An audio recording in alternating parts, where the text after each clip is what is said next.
I have the story here of Musa and Khidr. Who's read the story of Musa and Khidr before? Vaguely? Yeah, most people.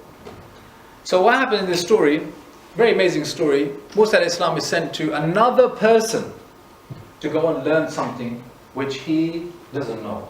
So you got Prophet Musa going to some other person called Khidr, and he's got to learn some lessons which he doesn't know that well.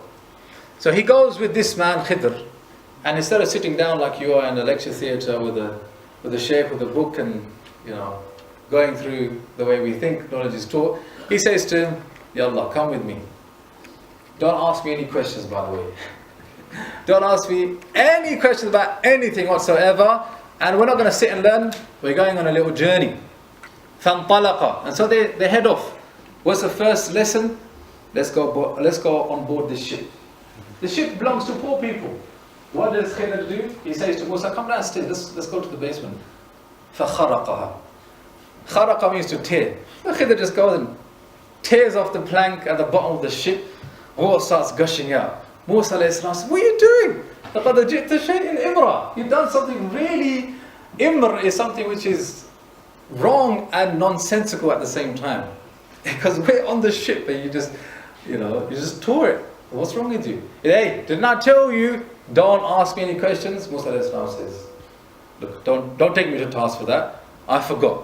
Okay, don't be too harsh on me. Okay. Lesson number 2. Lesson number 2 is even more difficult than lesson number 1. لَقِيَ غُلَامًا فَقَتَلَ. Walking along with Khidr, and what do you know? A young boy. And Khidr goes up to a young boy, kills him. Musa alayhi salam, no, that is totally wrong. You can't do that. لَقَدْ جِئْتَ شَيْئًا نُكْرًا.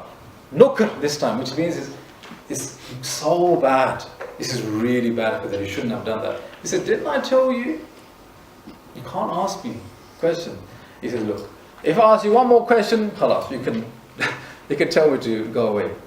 Lesson number 3, going to a town. This town, they're traveling, they're tired, they go up to the people, maybe knock on someone's door and say, look, we just came from far away. Would you mind hosting us? They say, no. Another house, would you mind just some food? We don't eat food in this town, by the way. Oh, okay. Next house, we just have some water. We don't drink water either. Thinking, okay, these people are mean. These people are really mean. And then he finds a jidar. يريد أن ينقض. We're going to build it back up. فَقَامَ. We're going to make it stand back up again. Musa alayhi salam's like, what's this guy doing, man? These people are so mean. لو أخذت. He said, if, you could have taken some money for that. You see, it's not a question. It's not a question, but when Khidr hears that, is that no? That counts as a question. هذا فراق بيني وبينك. That's it. I'm going now. Okay, I'm going now. But before I go, I'm going to teach you why. The explanation behind all things. These are the lessons are coming up. Yeah, the lessons are coming. So look at the way he describes the lessons. He says, أما السفينة. Now pay attention to the words. فكانت لمساكين يعملون في البحر فأردت أن أعيبها. He said, when it came to the ship, it belonged to some poor people. They were working, and what happened is, I wanted. Who wanted?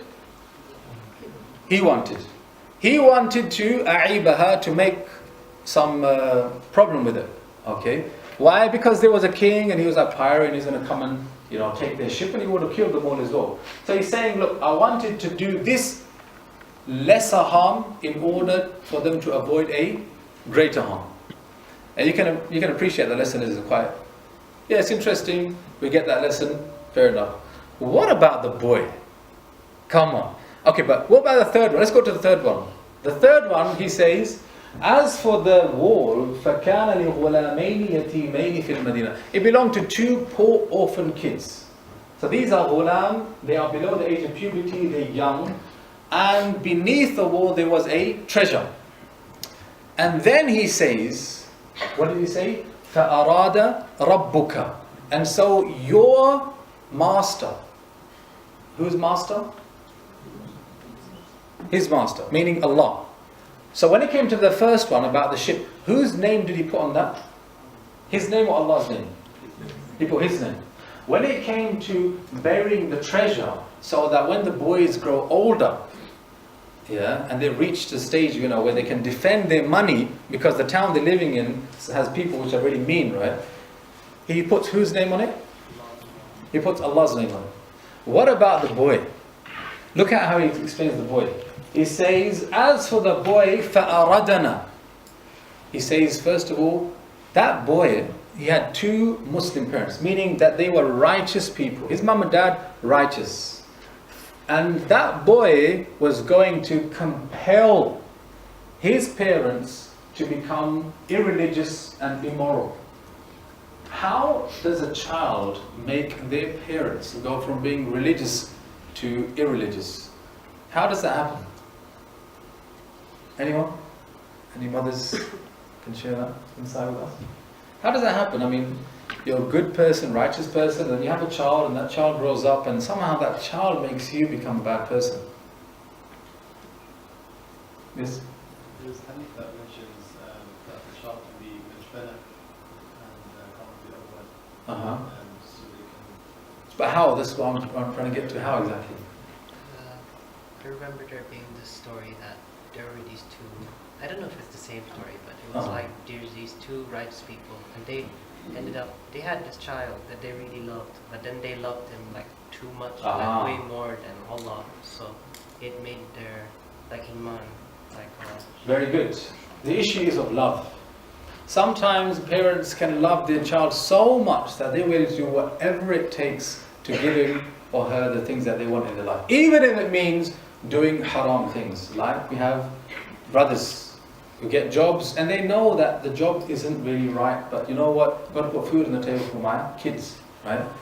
So sometimes the love of your child can become your worst enemy, because you're blinded by that love. You're blinded by that love, and you can end up doing things which take you away from Allah.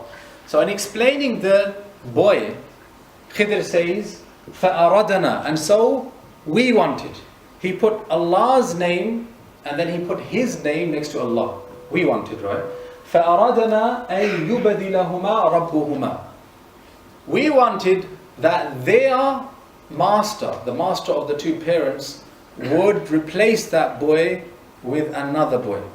So he said, we wanted, and then he said, their Allah. So he put his name next to Allah's when it came to the bad thing, which was the boy. But when it came to giving the parents a better child, whose name did he put on it? He put Allah's name. Why?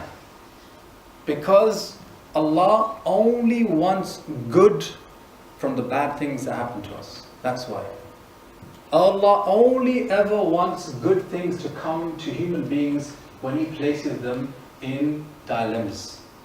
And that is what Khidr is teaching us. When it came to the boat, I put my name on that. When it came to the treasure being hidden, that's a good thing, I put Allah's name on that. When it came to the boy, you see, the bad aspect of that boy losing his life, I put my name on that. But the good outcome, well, I put Allah's name on that. Yeah? And so He's teaching us an amazing lesson, which is, we should always think good of Allah subhanahu wa ta'ala. And another lesson is that Allah has a plan. Yeah? Allah has a plan that sometimes you cannot see the fruits of that plan. Just like Musa alayhi salam couldn't see the good in those bad things happening when they happened before his eyes. But then the end of it, he's learning a lesson that, you know what, Allah has a plan. For every single human being, Allah has a plan. And for the believer who submits himself to Allah's plan and embraces it just like a slave embraces the orders from his master, those plans will always bring benefit to you. Always. Yeah? And so, to be honest, I will end on that note, that let us, through this lecture, learn about sadness and how the Quran allows us to appreciate that it's not something that you can eliminate from your life, but it's something you need to deal with and navigate. And the way you can navigate through those difficult times is by learning the lessons mentioned in the Quran about sadness.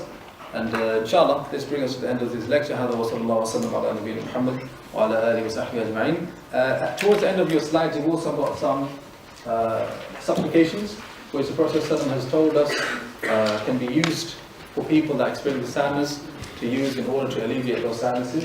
1, 2, 3. You can go through them inshallah in your own time. Jazakumullah khairan. Barakallahu feekum. I think we have.